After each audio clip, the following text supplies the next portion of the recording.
Daily Horoscope, November 10, 2024, para kay Gemini. Gemini, this card showing na medyo ingatan natin yung pagdating natin sa finances mo, nagne-negative kasi. Sinasabi dito sa cards na kailangan nating ibalanse yung mga paggastos natin. May mga unexpected tayong babayaran or magkakaroon tayo ng mga konting kagipitan regarding sa finances. Sinasabi rin dito, victory ka naman. Sabi lang dito, victory ka naman sa araw-araw. Ibig sabihin, natutugunan mo naman tong araw na ito sa mga gawain. But then, this card showing na you need to fight for something na gusto mo. No? Sabi dito, bumabaliktad daw yung wheel of fortune. Ibig sabihin, may mga bagay ka na dapat pang isinasagawa. May mga mismanagement ka regarding sa time. So, focus ka kung ano dapat i-priority mo. Yun yung sinasabi sa cards kasi may mga bagay na dapat sinasakatuparan mo kaya lang napepending siya.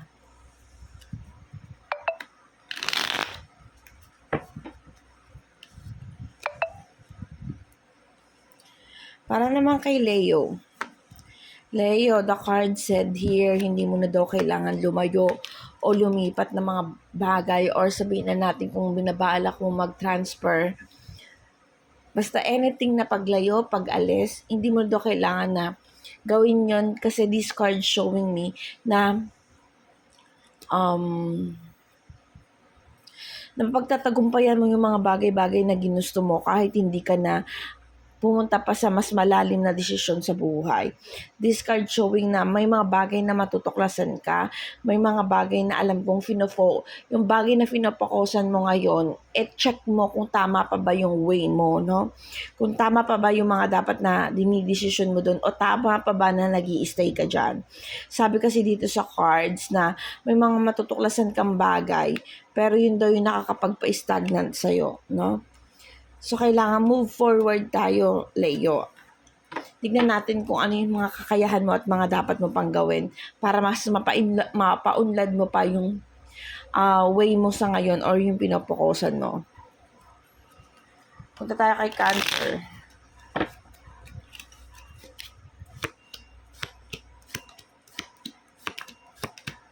Okay, Cancer, sabi dito sa cards, kailangan mo lang daw i-balance yung araw na ito. Sinasabi dito sa cards, may mga bagay ka na hindi ka naman daw mabibigo kasi magkakaroon ng mga pagbibigayan. Although, magkakaroon ng konting sigalot sa relationship, no? Sabi dito sa cards, magkakaroon ng problema sa taong nakapaligid sa iyo, kaya medyo hinay-hinay tayo sa mga bibitawan nating salita. Then, this card showing na naka-stagnant ka sa isang sitwasyon. So, kailangan mag-focus ka at tignan mo kung ano pa yung mas karapat dapat na gagawin mo sa araw na ito.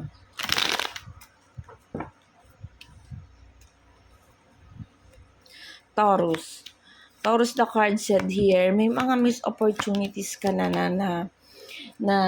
nangunguna dito yung mga hindi nag-grab. Sabi dito, ito yung nagiging dahilan ng pagkabigo mo. Although nakikita ko dito na pagdating sa finances, may paparating naman sa yung blessing o swerte.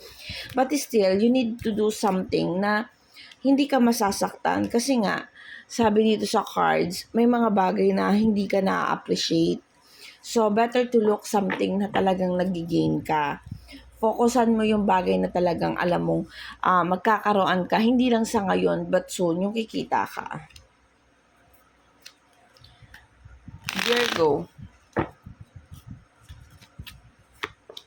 Virgo, sinasabi dito sa cards na, okay, pagdating sa finances, nagde-negative si Virgo sa konting tipid-tipid sa araw na ito. May guidance naman ng universe, sinasabi dito sa cards na ituloy mo lang daw yung mga bagay na ginagawa mo, i-focus mo lang yung sarili mo regarding sa finances mo. Sabi kasi dito na huwag masyado tayong palagastos, no?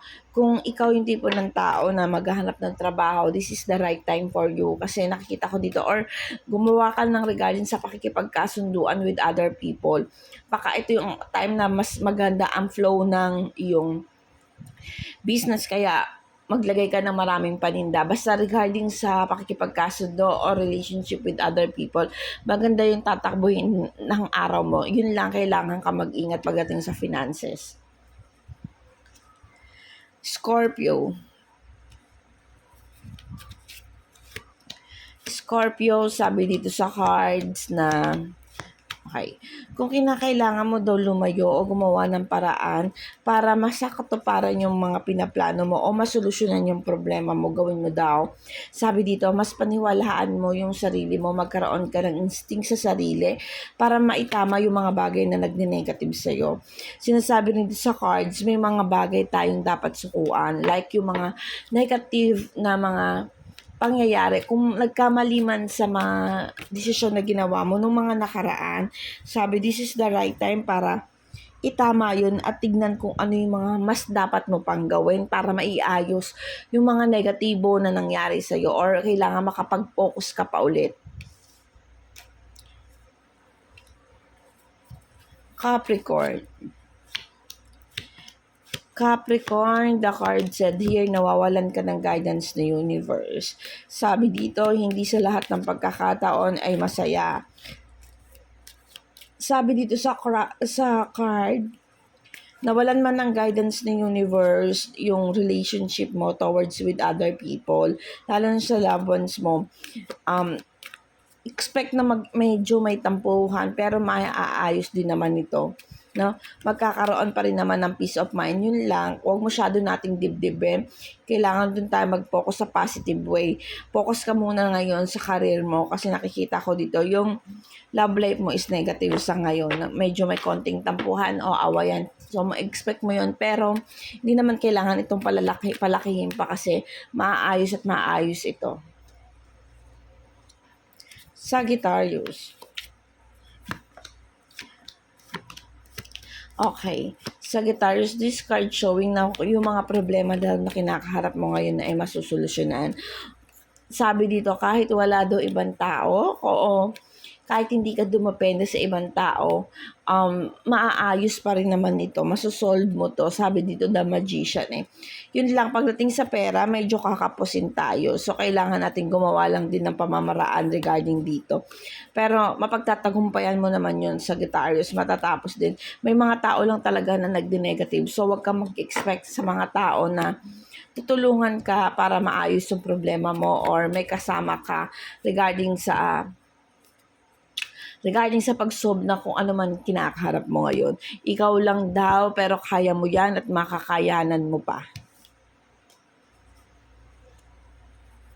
Pisces, the card said here, may mga celebration na paparating sa iyo regarding sa finances, maganda rin yung tatakbuhin. Hindi ka rin naman daw mabibigo, no? This card showing you that you are in the right path. Kung ikaw yung tipo ng tao na may nagugustuhan, sabi dito, this is the guy that meant for you. Sabi dito sa cards, na maganda daw yung flow regarding sa finances, maganda naman daw. Regarding sa pag-ibig, hindi ka naman daw mabibigo o masasaktan. Actually, meron ako dito nakikitang celebration. So, expect mo na magiging masaya ang araw na ito. Lahat ng cards mo positive regarding sa finances, sa love life, and sa mga decision na gagawin mo is maganda today. Aries.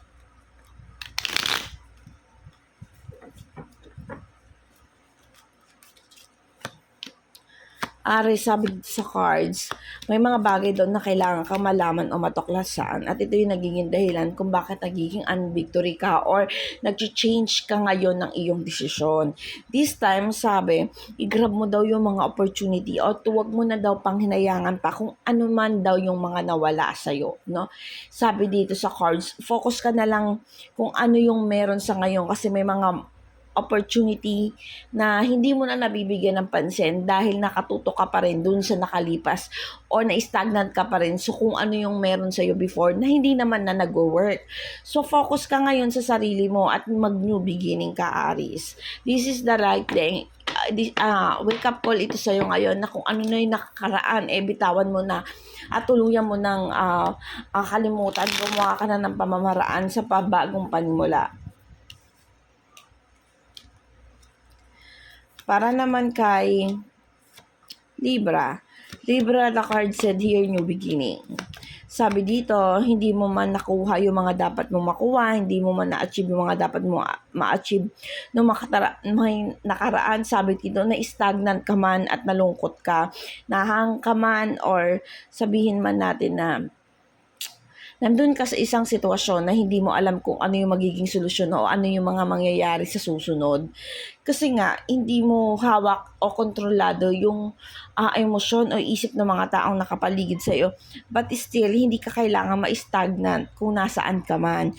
You need to do something, Libra. You need to do hard na mag-focus. Sabi dito, iwas mo na sa mga makamundong gawain. Sabi dito, new beginning. The Empress kasi ang head mo. So, ibig sabihin, mag-rebirth ka daw. No? Kung ano yung mga ginagawa mo ngayon, ibahin mo. Iba, change mo to find kung ano talaga yung para sa'yo. No? Kung nagne-negative ka na ngayon sa mga bagay-bagay, Libra, you need to remove everything at magsimula ulit. Para naman kay Aquarius.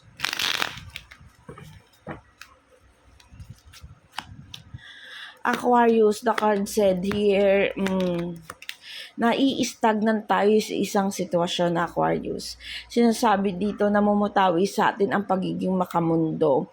Sabi dito, alam mo daw kung paano matatapos yung pagiging stagnant mo at ito daw ay magdudulot sa iyo ng kasayahan. Pero kailangan, you need to be emperor.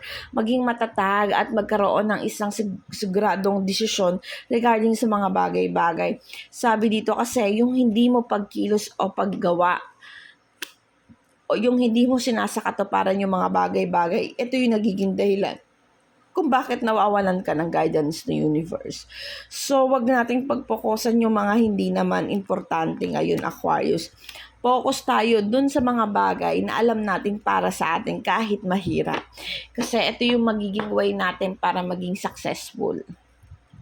At ito lamang po ang aking daily horoscope. Salamat po sa mga sumusubaybay, nakikinig at nagpi-PM sa akin regarding dito sa aking paalala po ha, ito po ay isang guidance lamang at wala tong personalan. Salamat po.